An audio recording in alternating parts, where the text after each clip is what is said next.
उन्हें तो सारे मौके मिले, 28-30 साल से उनके पास मौके थे, अपने आप को साबित उन्होंने क्यों नहीं। कौशल्या माता जी का मंदिर है चंद्रपुरी में, ये क्या पहले नहीं था राम जी का ननिहाल?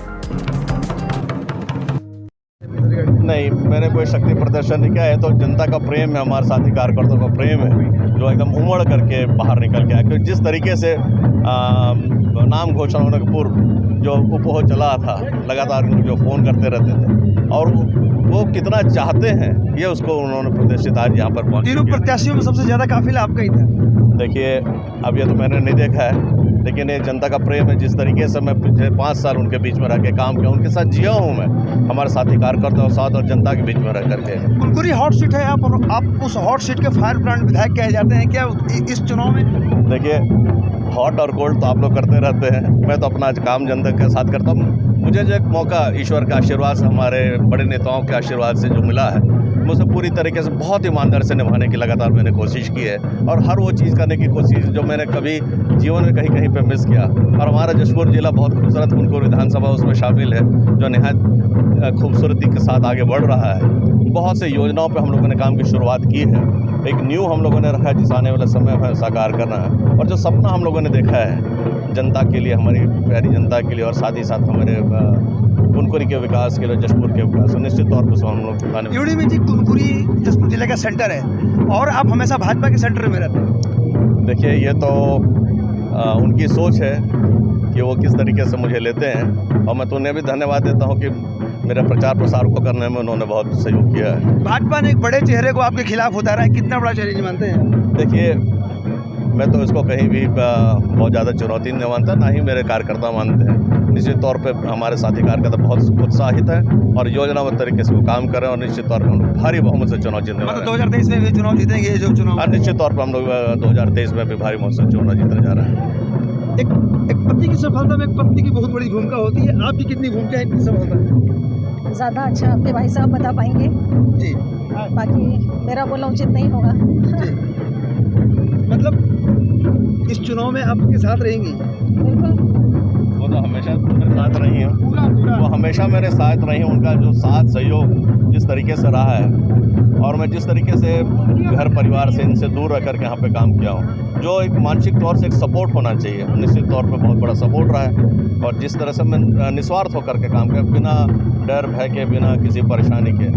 यूडी में जी अभी कुछ दिन पहले कांग्रेस ने कैंपेनिंग चलाया था सनातनी का कि एक यूडी में सच्चा सनातनी, इसका कितना प्रभाव पड़ेगा इस चुनाव? हमारे सनातनी भाइयों मेरे तो आसपास हैं और देखिए, मेरे को आप लोगों ने, हमारी जनता ने, हमारे लोगों ने, कुनकुरी विधानसभा ने राजधानी निभाने के लिए चुना था और मैं सभी जाति धर्म के साथ स्नेह प्रेम के साथ काम करता हूँ। अगर वो कहीं प्रेम से मुझे बुलाते हैं तो मैं निश्चित तौर पर उनके साथ जाता हूँ कि सभी पूजा अनुष्ठान में शामिल होता हूँ। और इसको अगर कोई गलत लेता है तो उनकी अपनी सोच है, वो उनकी छोटी सोच है ना। और हमारे जो साथी कार्यकर्ता गण हैं, हमारे प्यारे भाई हैं जो साथ रात दिन हमारे साथ सहयोगी तौर पर थे, ये उनका प्रेम है जो उमड़ के बाहर निकलता है। यूडी में जी एक आखिरी सवाल, ये भाजपा जो आप पे आरोप लगाती रही है शुरू से ही कि मतलब ये यहाँ पर काम नहीं हुआ, काम रोक दिया गया, इसका कितना असर पड़ेगा? देखिए, हम लोगों ने खूब काम किया है, बहुत काम किया है और लीग से अलग हट के बहुत सी चीज़ों पे हर विभाग में हम लोगों ने फोकस करके काम किया है और जनता इसका जवाब देने के लिए तैयार है और हमारे साथी कार्यकर्ता इसमें लगातार प्रयत्नशील हैं और प्रयास कर रहे हैं, क्योंकि हमारे साथी कार्यकर्ता बहुत ईमानदार से, बहुत निष्ठा से और बहुत स्नेह प्रेम से काम करते हैं। 2018 का चैलेंज अलग था, 2023 की चैलेंज अलग है। हाँ, निश्चित तौर पे उस समय हमें एक मौका मिला और उस मौके को हम लोगों ने पूरा सदुपयोग किया। 2 साल कठिन कोरोना का समय भी था, उसके बावजूद हम लोगों ने बहुत काम किए। अगर आप पूछना भी चालू करेंगे तो हम भूल भी जाते हैं कौन सा काम हमने किया हुआ है, क्योंकि इतने काम हम लोगों ने किए हैं। कांग्रेस विष्णु साय जो आपके निकटतम प्रतिद्वंदी है, उन पर निष्क्रियता के आरोप लगाती रही है और कल विष्णु देव साय ने किताब छाप दिया बीच पेज के अपने उपलब्धियों की, क्या रिएक्शन है? देखिए, उन्हें जब पता चला होगा कि हम लोग भी इस पर काम कर रहे हैं तो निश्चित तौर पे उन्हें अब अपने आप को तो साबित करने की कोशिश करने के लिए पिछले 28 साल 30 साल में उन्होंने क्या किया, एक कदावर नेतृत्व रहे हुए। अगर उनकी नेतृत्व क्षमता बहुत अच्छी होती तो भारतीय जनता पार्टी उन्हें प्रदेश अध्यक्ष पद से आदिवासी दिवस के दिन क्यों हटाई थी? कहीं ना कहीं तो उनसे पीड़ित प्रताड़ित भी रहे होंगे, जैसे क्षेत्र की जनता रही है। और जो पुस्तिका कल उन्होंने प्रकाशित की है उसमें कुछ ऐसे काम हैं जो हमारे द्वारा किए गए उसको भी उन्होंने शामिल कर दिया कि हमारा किया हुआ काम है। उल्टा वो कहते हैं कि भाजपा सरकार में जो काम हुआ था कांग्रेस उसका श्रेय ले रही है। देखिए, उनको शायद काम करने की जो प्रक्रियाएं होती हैं उसको उनकी जानकारी नहीं है। बजट में अगर किसी चीज़ को शामिल किया गया है तो उससे ये नहीं मानते हैं कि वो काम स्वीकृत हो गया। बहुत से काम ऐसे हैं जो हमने भी बजट में शामिल किया लेकिन उसको हम धरातल पर नहीं ला पाए, वो ख़त्म भी हो गया है। तो ये तो उनकी अपनी सोच है। अगर इतने ही वो बहुत से काम किए होते तो जो नेशनल हाईवे 43 है जो 8 साल से अपने टुकड़ा रो रहा है और हमारे क्षेत्र की जनता पीड़ित और प्रताड़ित, आप खुद सोचिए ना उस चीज़ को। अब वो छोटा सा NH को तो बना नहीं पाया, बाकी चीज़ को क्या बनाए।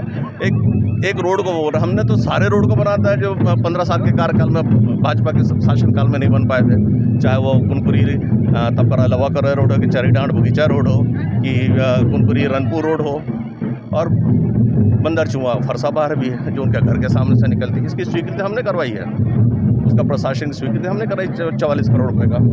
अच्छा, एक और अहम सवाल, कांग्रेस के लोग आपको सनातनी कहते हैं और भाजपा के लोगों ने आपको दशानंद कह दिया इस बार। देखिए, वो क्या कहते हैं वो तो खुद जानेंगे, क्योंकि वो खुद तय नहीं कर पाते कि मुझे कब क्या कहें। ये तो उनकी कमज़ोरी है कि किस वजह से मुझे लेते हैं। क्योंकि मैं तो भाई हमारी जो प्यारी जनता है उसके बीच बहुत स्नेह प्रेम से रह के काम करता हूँ। जहाँ पर जैसा रीति रिवाज रहता है वैसा मैं वहाँ पे पालन करता हूँ। तो उसको अगर वो दशानंद कहते हैं तो वो उनकी कमी कमज़ोरी है। वो क्यों नहीं बन पाए? उनको भी तो बनना था, उन्हें तो सारे मौके मिले। 28-30 साल से उनके पास मौके थे, अपने आप को साबित उन्होंने क्यों नहीं किया?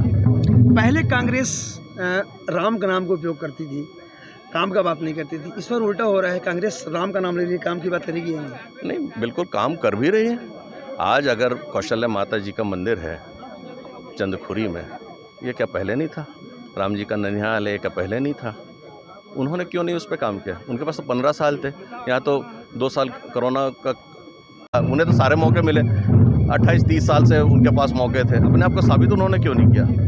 पहले कांग्रेस राम का नाम का उपयोग करती थी, काम का बात नहीं करती थी। इस बार उल्टा हो रहा है, कांग्रेस राम का नाम ले रही है, काम की बात करेगी या नहीं? नहीं, बिल्कुल काम कर भी रही है। आज अगर कौशल्या माता जी का मंदिर है चंदखुरी में, ये क्या पहले नहीं था? राम जी का ननिहाल है, क्या पहले नहीं था? उन्होंने क्यों नहीं उस पर काम किया? उनके पास तो 15 साल थे, यहाँ तो 2 साल कोरोना का कठिन समय भी था, उसके बावजूद सारी चीज़ें धरातल पे दिख रही हैं और वह लगातार आगे बढ़ रही हैं। क्योंकि हम लोग किसी चीज़ का दुरुपयोग नहीं करते हैं। जितनी भी योजनाएं आज ग्राउंड लेवल पे चल रहा है या पंचायतों के माध्यम से जनता को मिला, सबकी सब योजनाएं कांग्रेस पार्टी की देन है। जैसे इंदिरा आवास योजना, नाम क्या बदल दिया उन्होंने? पहले अटल आवास, फिर PM आवास, और उसका पैसा देना भी बंद कर दिया। जबकि पहले 100% इंदिरा आवास के लिए पैसे मिलता था। राजीव गांधी ग्रामीण विद्युतीकरण योजना, क्या नाम बदल दिया उन्होंने, बताइए अब आप।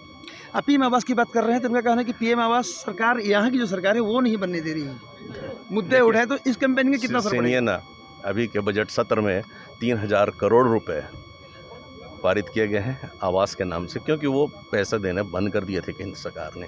उसके बाद जो सर्वे होता है ना, हर 10 साल में जो सर्वे होना चाहिए, वो सर्वे भी नहीं हो रहा था। तो इस बार बजट सत्र में पारित करा करके अप्रैल मई में ये क्या बोलते हैं सर्वे किया गया, और जो 7.5 लाख आवास की जो पहले लोगों को मिलना था, अब वो बढ़ के 17.5 लाख हो गए। अब कैसे बढ़ गया बताइए? हमारी सरकार करना चाहती है और 22 सितंबर को 25,000 पहला किस्त सभी के खातों में ट्रांसफ़र हो गया, जो भी इसमें पात्रता रखते हैं। तो ये थी उड़ी मीन, जिनका कहना यह है कि सरकार की योजनाएं इतनी अच्छी है कि लोग इस बार फिर से लोग कांग्रेस को ही वोट देंगे और जो नए मुद्दे जो उनके द्वारा लाए गए हैं उन मुद्दों पर ये काम करेंगे। उन्होंने अपना विजन बताया। तो बहरहाल आगे आगे देखिए होता है क्या। तब तक के लिए बने रहिए हमारे साथ, देखते रहिए आपका अपना चैनल मुनादी चौपाल राजेश पांडे के साथ। नमस्कार।